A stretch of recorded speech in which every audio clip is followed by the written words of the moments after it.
Good afternoon. Today, I'm officially declaring a public health emergency in the Commonwealth due to severe lung disease associated with the use of e-cigarettes and marijuana-infused vaping products. I'm requesting that the Public Health Council order a 4-month temporary ban on the sale of all vaping products in retail establishments, online, and through any other means effective immediately. This order prohibits the sale of all devices, all non-flavored and flavored vaping products, including mint and menthol, and all THC or marijuana vaping products in the Commonwealth.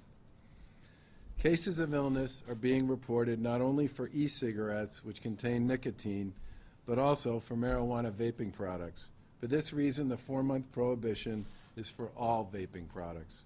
The Department of Public Health and local boards of health, working with law enforcement, will be charged with enforcing this ban. I'm declaring this public health emergency because medical and disease control experts have been tracking a rapidly increasing number of vaping-related illnesses that in some cases have led to death. We as a Commonwealth need to pause sales in order for our medical experts to collect more information about what is driving these life-threatening vaping-related illnesses.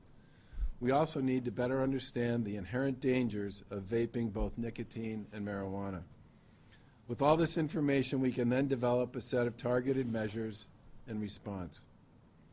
It's also unclear what types of additives, including flavoring or other substances, or parts of the device are causing these health problems. The Federal Centers for Disease Control and the Food and Drug Administration continue to investigate a multi-state outbreak of severe lung disease associated with vaping products. And Massachusetts is not immune to this detrimental disease.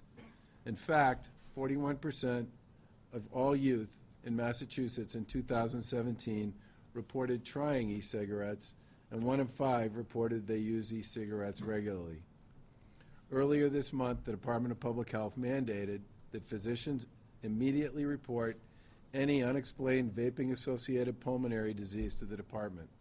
As of last night, 61 cases have been reported to the Department of Public Health, and the department has reported 5 cases to the CDC. So far, 3 cases have been confirmed as being caused by vaping.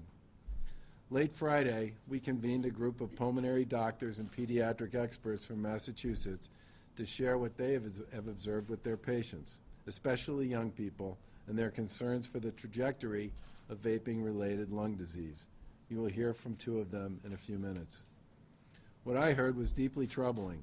The potency of nicotine vaping pods is much higher than traditional cigarettes, and this vaping-related illness can and is happening quickly. For e-cigarettes, an individual can become addicted to nicotine quickly.